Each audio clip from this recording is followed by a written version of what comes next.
নমস্কার বন্ধুরা, মনুমিতা ব্লগে সবাইকে স্বাগত। তোমরা সবাই কেমন আছো? আমরা খুব ভালো আছি। আর আজকে আমি একটা ব্লগ নিয়ে চলে এসেছি, কালী পুজোর ব্লগ। আমাদের বাড়িতে যে কালী পুজো হয়, তো সারাদিন কি করেছি তো সেটা তোমাদের সাথে আমি শেয়ার করছি।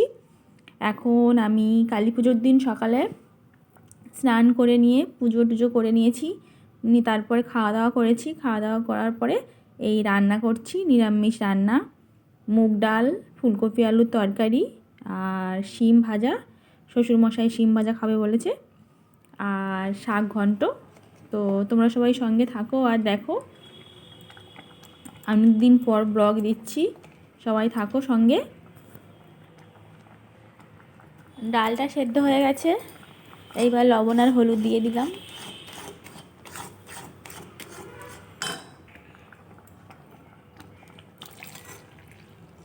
জল দিয়ে দিচ্ছি, জলটা মানে ডালটা একটু ফুটবে, ফোটার পর তারপর ফোড়ন দেব, শুকনো লঙ্কা, পাঁচ ফোড়ন আর একটু সাদা জিরে আর আদা বাটা,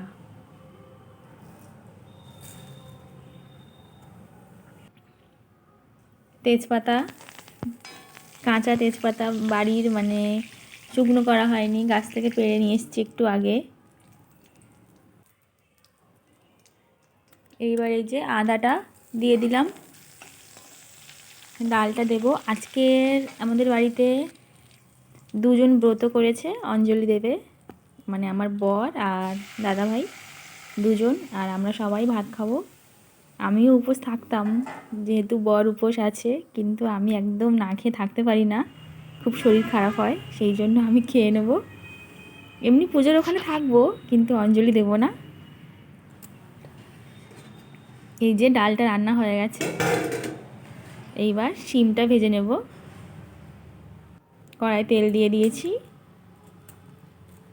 আমার তো শিম ভাজা খেতে খুব ভালো লাগে। একটা শুকনো লঙ্কা দিলাম, তারপর শিমটা দিয়ে দিয়েছি।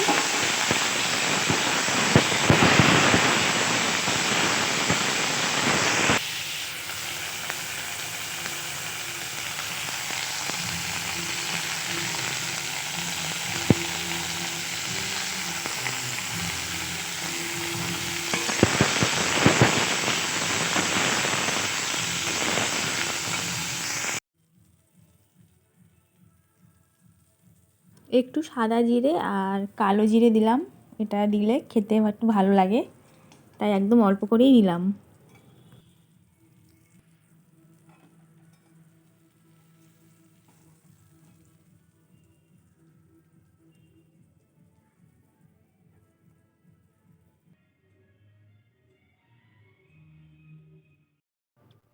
দুটো রান্না হয়ে গেল। এবার ফুলকপি আর আলু, এটা রান্না করব ঝোল। তো ফুলকপি আর আলুটা ভালো করে ভেজে নেব, একদম লাল করে ভাজবো। লবণ আর হলুদ দেবো, দিয়ে একটু জল ছিটিয়ে দেবো, দিলে কালারটা ভালো হয়। এটা আমি আমার মায়ের থেকেই শিখেছি, তো তোমরাও এটা করবে, দেখবে। লবণ আর হলুদ দিয়ে একটু জল ছিটিয়ে দেবে, দিলে দেখবে কালারটা খুব ভালো হচ্ছে। এটা একটা আমি রান্নার টিপস তোমাদেরকে বলে দিলাম। আমি এই ভিডিওর আসল সাউন্ডটা দিতে পারছি না, কারণ চারিদিকে খুব গান বাজছে, কপিরাইট পড়ে যাবে, সেই জন্য।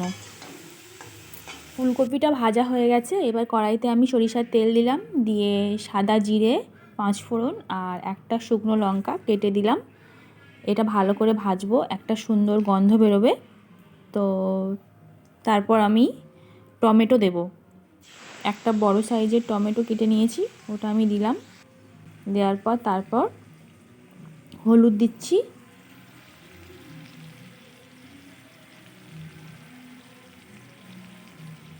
তারপর স্বাদ মতো লবণ দিয়ে এটাকে ভালো করে ভাজবো। একটু ভাজার পর আমি তেজপাতা দেব,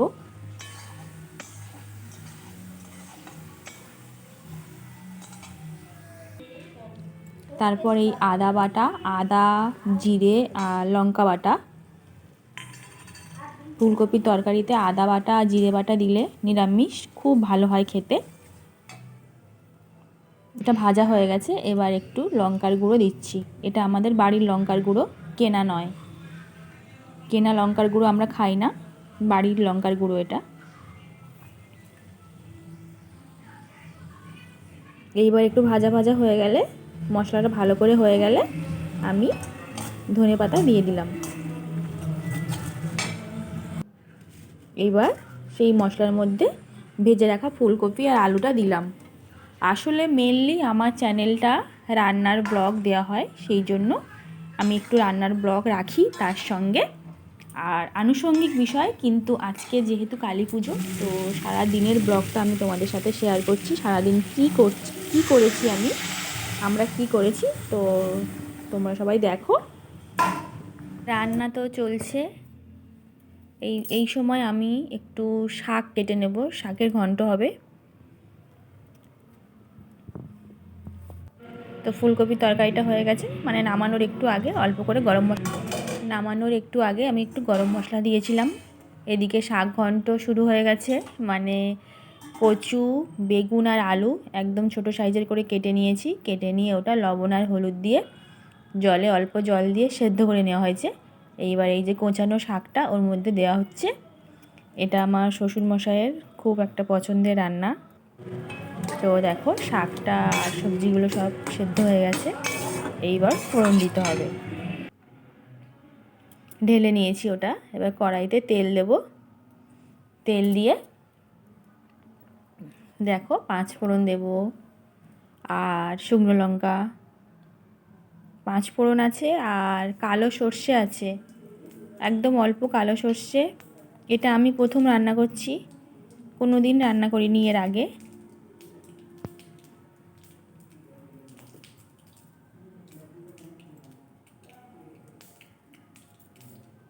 একটা তেজপাতা দিলাম।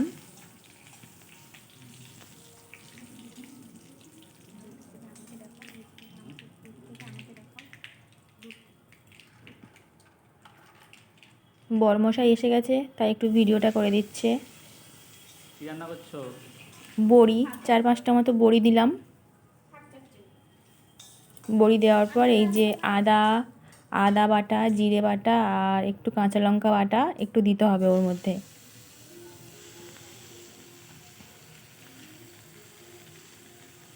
এটা নিরামিষ দিন ছাড়া অন্য দিন যদি রান্না হয়, যেদিন আমিষ রান্না হয় সেদিন পেঁয়াজও দেওয়া যায়।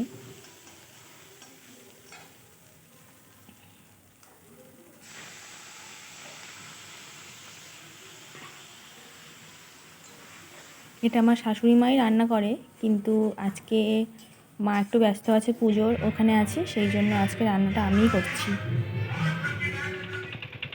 রান্না হয়ে গেছে, খাওয়াও হয়ে গেছে।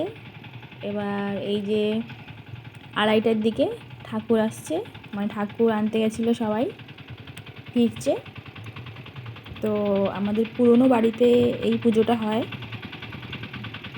তো সেখানে এখন ঠাকুরটা নিয়ে যাওয়া হচ্ছে। তোমরা সবাই সঙ্গে চলো, দেখো।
রুচি, ও রুচি, রুচি।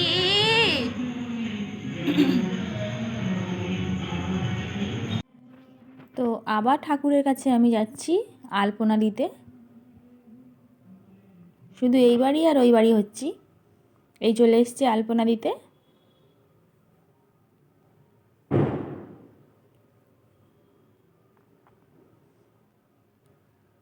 এই যে আমার সেই পার্টনার চুমকি, তোমরা একে সবাই চেনো।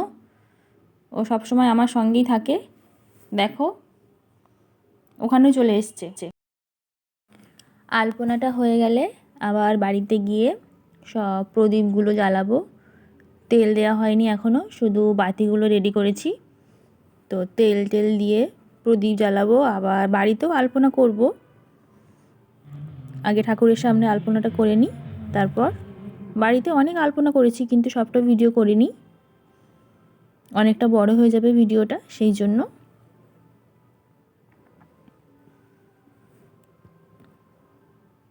সব সিঁড়িতে এরকম করে আলপনা করেছিলাম।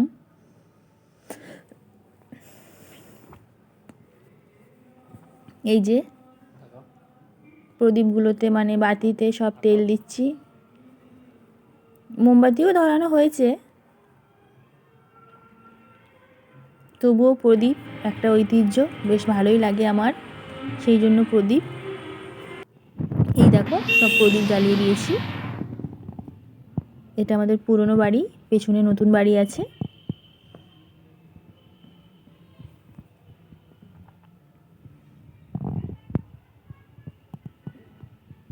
চারিদিকে শুধু আলো আর আলো। এই যে এটা আমাদের নতুন বাড়ি।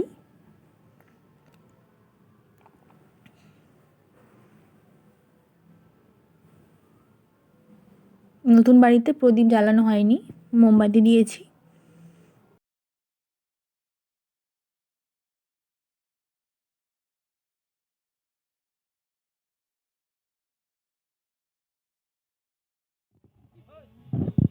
পুজোর এখানে চলে এসেছি, একটু পরেই পুজো শুরু হবে, জোগাড় চলছে।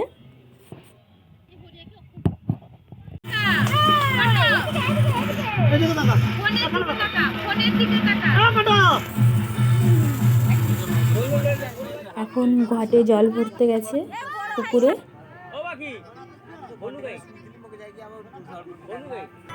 জল ভরা হয়ে গেছে, এবার আমরা ফিরছি।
এইবার আমরা ফল কাটতে বসেছি, অনেকটা ফল, কিন্তু রাতে অল্প করে কাটা হচ্ছে, সব রকমের ফল একটা করে কাটা হচ্ছে, আবার সকালে ফল কাটা হবে।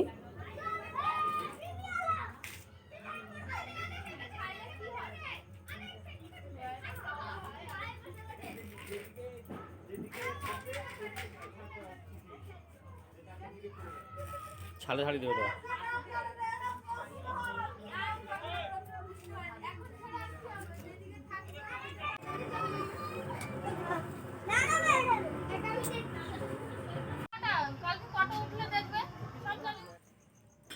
এদিকে ঠাকুরমশাই পুজোর ভোগ রান্না শুরু করে দিয়েছেন। দেখো এদিকে মানে মেদিনীপুরের দিকে আমি নতুন দেখছি যে ঠাকুরমশাই সমস্ত ভোগ রান্না করে পুজোর, এটা খুব ভালোই লাগছে আমার।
ফ্লাশটা মার না।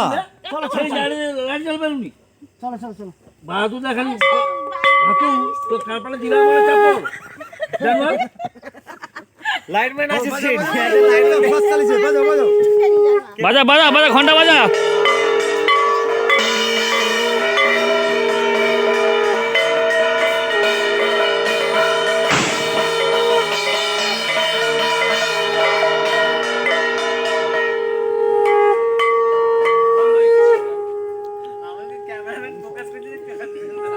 আসতে লেট হইছে তার আসতে থেকে লেট হইছে ক্যামেরাম্যান